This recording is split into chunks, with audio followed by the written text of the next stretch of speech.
तीन बड़े नेताओं की सीक्रेट मीटिंग मस्तान के घर में हुई थी। आपातकाल से 3 दिन पहले जून 1975 की वह तपती रात, जब देश की राजनीति में एक बहुत बड़ा तूफान आकार ले रहा था और दिल्ली से लेकर मुंबई के गलियारे बेचैन थे।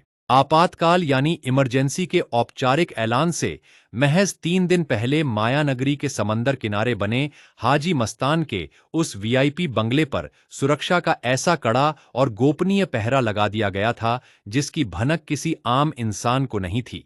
आधी रात के ठीक 3 बजे, जब पूरा शहर गहरी नींद में डूबा हुआ था, तब बिना बत्ती वाली 3 काली एम्बेसडर गाड़ियां मस्तान के बंगले के पिछले दरवाजे पर आकर रुकीं। उन गाड़ियों से उतरकर देश के 3 सबसे ताकतवर सियासी चेहरे, उस दौर के शीर्ष राजनीतिक सिंडिकेट के प्रतिनिधि, नीति निर्माता और एक बेहद रसूखदार दक्षिण भारतीय नेता, सीधे मस्तान के निजी दीवान खाने में दाखिल हुए। उस बेहद गोपनीय और नाजुक मुलाकात का मकसद मुंबई की आर्थिक नब्ज, मजदूर यूनियनों और तटीय इलाकों के दबदबे को आने वाले कड़े फैसलों के दौरान काबू में रखना था। जब उन दिग्गज नेताओं ने मस्तान के सामने अपनी सियासी शर्तें और समर्थन की बात रखी, तो मस्तान ने अपने चिरपरिचित शांत और नफीस अंदाज में चाय की चुस्की ली।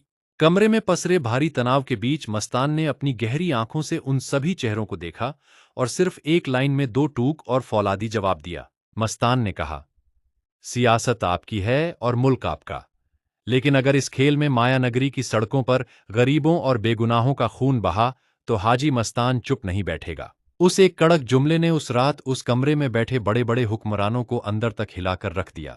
उस ऐतिहासिक गुप्त बैठक के ठीक 3 दिन बाद पूरे देश में आपातकाल लागू कर दिया गया और उसी के साथ मस्तान रहस्यमयी तरीके से अगले 6 महीनों के लिए अचानक परिदृश्य से पूरी तरह गायब हो गया। मस्तान खुद को कभी कोई बाहुबली या डॉन नहीं मानता था। वह तो खुद को एक साधारण बिजनेसमैन और आवाम के दर्द को समझने वाला सुलझा हुआ इंसान समझता था। उसने यह साबित कर दिया कि सत्ता की सबसे बड़ी कुर्सियों के सामने भी अपनी जबान और अपने उसूलों पर कैसे अडिग रहा जाता है।